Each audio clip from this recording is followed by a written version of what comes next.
Hello friends, स्वागत है आप सभी का आपके अपने channel study vlog with Shivendra पर। आज इस वीडियो में हम आप सभी के लिए लेकर आए हैं भारतीय संविधान के कुछ इम्पोर्टेंट क्वेश्चंस। तो आखिर तक बने रहिएगा इस वीडियो में हमारे साथ। पहला क्वेश्चन है आज की वीडियो का कि आर्टिकल 51A में जो खंड के है वो कौन से संशोधन के माध्यम से जोड़ा गया था। जैसा आप सभी जानते हैं कि भाग 4A के अंदर जो फंडामेंटल ड्यूटीज़ हैं वो हमारी 42nd अमेंडमेंट एक्ट 1976 के द्वारा जोड़ी गई थी, यानी कि मूल संविधान में नहीं थी। कहने का मतलब है कि हमारे 1976 में 42वें संशोधन में 10 फंडामेंटल ड्यूटी ऐड की गई थी। कितनी थी? 10।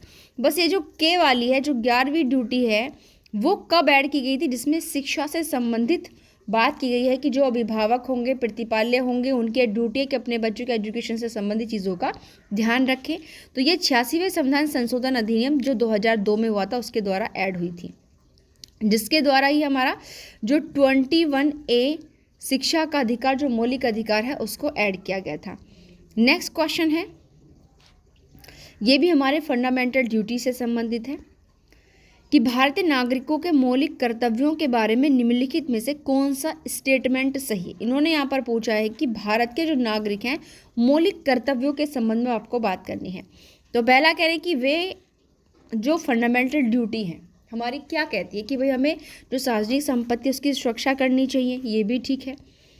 प्राकृतिक पर्यावरण की रक्षा करनी चाहिए, उसमें सुधार करना चाहिए, ये भी ठीक है। 51A में निहित आर्टिकल में, ये भी बिल्कुल ठीक है। इन्हें भारत के संविधान के दूसरे संशोधन द्वारा जोड़ा गया था, नहीं जोड़ा गया था। इन्हें हमें 42nd अमेंडमेंट एक्ट के द्वारा जोड़ा गया था, दूसरे संशोधन के द्वारा नहीं जोड़ा गया था। उसके बाद आता है कि वे चाहते हैं कि हम वैज्ञानिक दृष्टिकोण और खोज की भावना का विकास करें, ये भी बिल्कुल ठीक है। मूलतः 11 मौलिक कर्तव्य थे। तो देखिए, मूलतः 11 मौलिक कर्तव्य नहीं थे, ये 10 थे, और वो भी देखिए मूलतः कॉन्स्टिट्यूशन में नहीं थे, संशोधन के माध्यम से जोड़े गए थे। तो ये हमारा सही नहीं है। ये कहता है कि इन्हें रिट के माध्यम से लागू किया जा सकता है तथा संवैधानिक तरीकों से भी बढ़ावा दिया जा सकता है। तो रिट के माध्यम से इन्हें लागू नहीं कर सकते हैं। तो इस क्वेश्चन में हमारे जो राइट ऑप्शन है वो है पहला, दूसरा, तीसरा और हमारा पांचवा। ठीक है। और चौथा भी देखिए, यहाँ पर इस क्वेश्चन में कहने का इनका सेंस ये है कि भारत के यहाँ पर अब हमारा पहला, दूसरा, तीसरा और जो पांचवा है ये ऑप्शन हमारा ठीक रहेगा, जो कि इसमें इन्होंने एक भी सही नहीं दिया हुआ है। ठीक है। नेक्स्ट क्वेश्चन है कि भारत के संविधान के अनुच्छेद 51A के तहत कितने मौलिक कर्तव्य निर्धारित किए गए हैं। तो देखिए 10, 12, 13, 8। तो आप लोग जानते हैं कि इनमें से कोई सा भी और राइट ऑप्शन नहीं है। 11 मौलिक कर्तव्य जो है हमारे निर्धारित किए गए हैं। इसका सही उत्तर है ई, कि उपरोक्त में से कोई भी नहीं। ठीक है। आइए नेक्स्ट आते हैं। निम्नलिखित में से किसने विचार व्यक्त किया कि भारतीय संविधान उतना ही संज्ञेय है जितना कि यह एक दोहरी राजनीति स्थापित करता है। तो स्टेटमेंट डॉक्टर भीमराव अंबेडकर का था, क्योंकि जेनिंग्स और वियर तो हमेशा इसको एकात्मकता की तरफ प्रावधान करते हैं।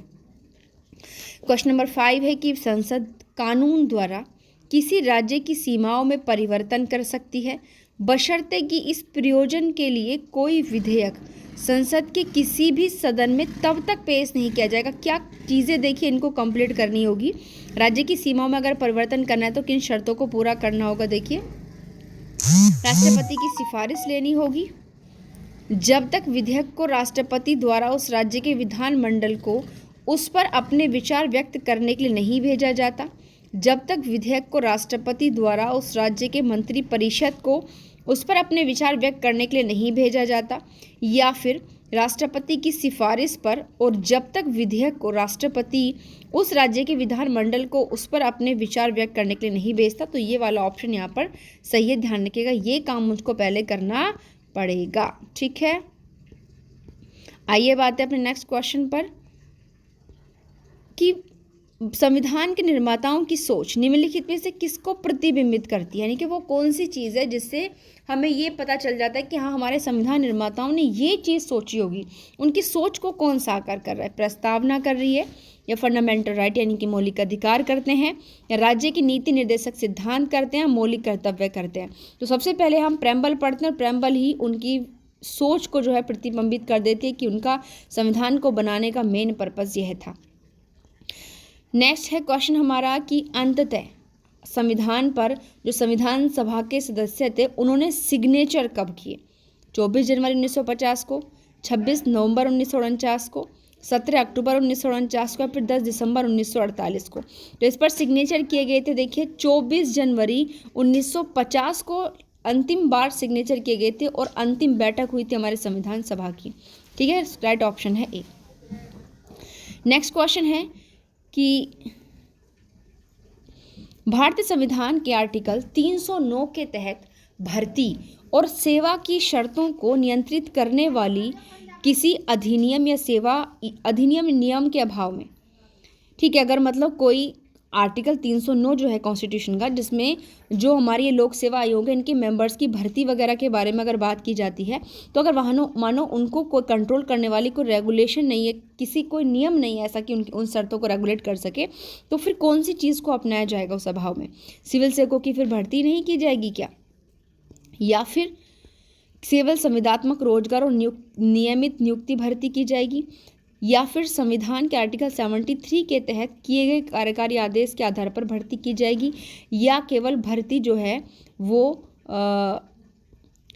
युद्ध जैसी अत्यधिक आपात स्थिति में ही की जा सकती है? तो देखिए, अगर इस चीज़ का अभाव है तो यहाँ पर सीधी सी बात है 70 यानी कि 12 का राइट ऑप्शन होगा सी वाला, कि 73 के अकॉर्डिंग एक एग्जीक्यूटिव ऑर्डर के अकॉर्डिंग उस भर्ती को किया जाएगा अगर उसके संबंध में कोई भी आदेश नहीं, नियम नहीं है, अधिनियम नहीं है।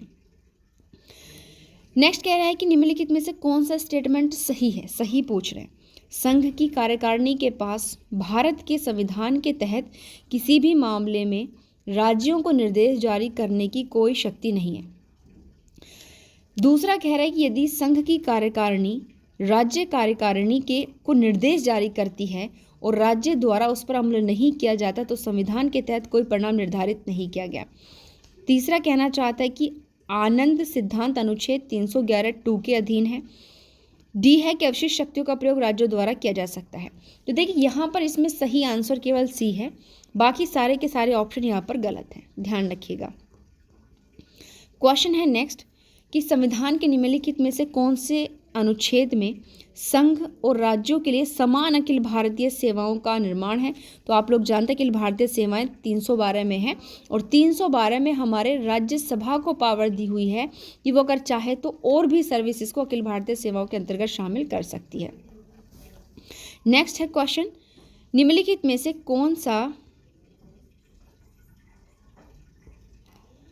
सरकारी अनुबंध के संबंध में सत्य है जो आर्टिकल संविधान के अनुच्छेद 299 के प्रावधानों के अनुरूप नहीं है? ठीक है, वे पक्षों के खिलाफ अदालत में लागू करने योग्य नहीं है, उन्हें सरकार द्वारा सुधारा जा सकता है।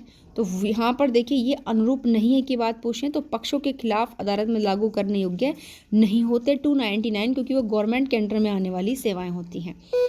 नेक्स्ट क्वेश्चन हमसे पूछा गया है कि भारतीय संविधान के किस अनुच्छेद के अनुसार संघ या कोई राज्य मुकदमा कर सकता है या उस पर मुकदमा चलाया जा सकता है? तो ये आप लोग जानते हैं 300 के अंतर्गत दिया हुआ है।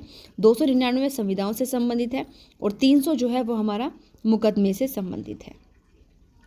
नेक्स्ट क्वेश्चन है हमारा केस लॉ से संबंधित, कि निम्नलिखित में से कौन सा वो केस है जिसमें सभी राज्यों और केंद्र शासित प्रदेशों को जो एसिड अटैक विक्टिम्स होते हैं उनकी दुर्दशा पर विचार करने और विकलांगता सूची में उन्हें शामिल करने के संबंध में उचित जो है कदम उठाने के बारे में निर्देश दिया गया था? तो पहला है परिवर्तन केंद्र बनाम भारत संघ का, दूसरा है कॉमन कॉज बनाम भारत संघ, तीसरा है प्रकृति बनाम भारत संघ और चौथा है सरस्वती आस्था केंद्र बनाम भारत संघ। तो एसिड अटैक जो पीड़ित जो पर्सन है उनको विकलांगता सूची में शामिल करने से संबंधित इंपॉर्टेंट डायरेक्शन जो दिए हैं वो परिवर्तन केंद्र बनाम भारत संघ के केस में दिए गए हैं। ठीक, नेक्स्ट क्वेश्चन है कि दल बदल के आधार पर अयोग्यता विलय के मामले में लागू नहीं होगी, यानी कि दल बदल के आधार पर जो अयोग्यता है वो विलय मामले में लागू नहीं होगी। कब? यदि संबंधित विधायक दल के सदस्यों के कम से कम ऐसे विलय के लिए सहमत नहीं है। कितने सहमत हैं? देखिए, 1/4, 1/3 या फिर आधा या 2/3। तो ये देखिए आप लोगों का फंडा चलता है 2/3 का। नेक्स्ट क्वेश्चन हमारा पंचायतों से संबंधित कि पंचायतों का गठन भारत के संविधान के किस आर्टिकल में दिया हुआ है। तो 243B के अंदर पंचायतों का गठन दिया गया है। तो ये आप लोग देख पा रहे हैं, बहुत ही मोस्ट इंपॉर्टेंट क्वेश्चंस थे। और जैसा आप सभी जानते हैं, देखिए 22 दिसंबर को IB 19 एग्जाम है।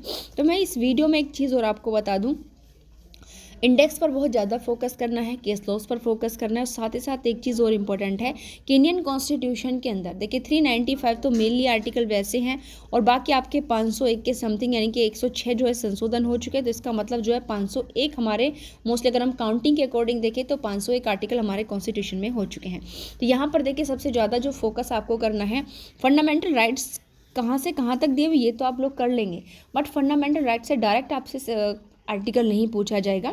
फंडामेंटल राइट्स से जो आपसे चीज़ें पूछी जाएंगी वो पूछे जाएंगे आपसे मोस्टली केस लॉस, बहुत ज़्यादा ध्यान रखिएगा। तो आपको सबसे ज़्यादा मौलिक अधिकारों से संबंधित जितने भी केस लॉज हैं आर्टिकल 14 यानी कि 12, 13, 14, 15, 16, 19 एंड 21 और 32 के आप लोग जानते हैं PIL में भी काम आने वाले हैं। तो ये वो आर्टिकल्स हैं जिनके केस लॉज आपको एक बार जरूर रीडिंग करके जाना चाहिए। उसके बाद आप लोग जानते हैं कि DPSP से भी आपसे क्वेश्चन पुटअप होगा। फंडामेंटल ड्यूटीज़ का भी मैंने भी आपको ऊपर बताते इस टाइप से आप प्रिपेयर कर लें, और साथ साथ प्रेसिडेंट से, वाइस प्रेसिडेंट से, जो हमारी गवर्नमेंट है चाहे वो सेंटर की हो चाहे वो स्टेट की हो, साथ साथ जो सर्विसेज हैं हमारी लोक सेवा आयोग, संघ लोक सेवा आयोग, उत्तर प्रदेश लोक सेवा आयोग से, उसके बाद हमारा जो अमेंडमेंट वाला पोर्शन है, ठीक है, और जो इमरजेंसी वाला पोर्शन है, तो ये वाले भाग जो है आप कॉन्स्टिट्यूशन में तैयार कर लीजिए। तो मैंने आपको बता दिया है इन्हीं पोर्शंस पर ज़्यादा फोकस करना है। साथ साथ पंचायती राज व्यवस्थाओं का गठन वगैरह कहाँ कहाँ किया गया है, ठीक है, उन आर्टिकल्स को आप लोग ध्यान से देख लीजिएगा। तो अगर इस चीज़ को आप एक बार रिकॉल कर लेंगे तो ध्यान रखिएगा कॉन्स्टिट्यूशन को आपको इतने ही पोर्शन से आ जाएगा, और केस लॉज किस किस आर्टिकल के याद करने ये भी मैं आप लोगों को बता चुकी हूँ। तो प्लीज़ अपनी तैयारी में लगातार लगे रहिए। जो वेटेज वाले सब्जेक्ट उन पर ज़्यादा फोकस कीजिए, क्योंकि ये देखिए कोई ऐसा प्री क्वालिफाई मार्क्स तो नहीं कि हाई यहाँ पर किसी की मेरिट लगने वाली है। सबको यहाँ पर 45 और 40% चाहिए, चाहे कोई कितना भी करके आए। तो बट आपको अपना टारगेट बनाना है कि आप 45 एबव रहें, 40 एबव रहें। ऐसे नहीं कि आप बिल्कुल इतने ही कि भाई हमें तो 45 लाने तो हम तो इतने ही कर लें। नेगेटिव मार्किंग है नहीं, ऑल क्वेश्चन अटैम्प्ट करने हैं। कुछ क्वेश्चंस देखिए इस प्रकृति के होते हैं जो आपके ना तो आपको डायरेक्ट से मिलेंगे ना कहीं से मिलेंगे, जो आपके माइंड बेस होते हैं। क्योंकि देखिए ये जो एग्ज़ाम है हमारा ये ऑल इंडिया एडवोकेट के लिए है भाई। इसके बाद आप कंप्लीटली एडवोकेट बन जाएंगे। तो ये आपकी तार्किक बौद्धिकता को भी तो चेक करने के लिए प्रिपेयर किया जाता है ना। तो उसी तरीके से आपको करना है। कुछ क्वेश्चन जो बहुत कुछ बड़े से होते हैं, प्रॉब्लम बेस होते हैं, तो उनको ध्यान से पहले रीड करिएगा, फिर ऑप्शन लगाइए। क्योंकि कोई कुछ क्वेश्चन जो बिल्कुल आप ही की मेंटलिटी पर डिपेंड है, अब आप पर डिपेंड करते हैं कि आप उन क्वेश्चंस को किस प्रकार से सॉल्व करते हैं। Thank you.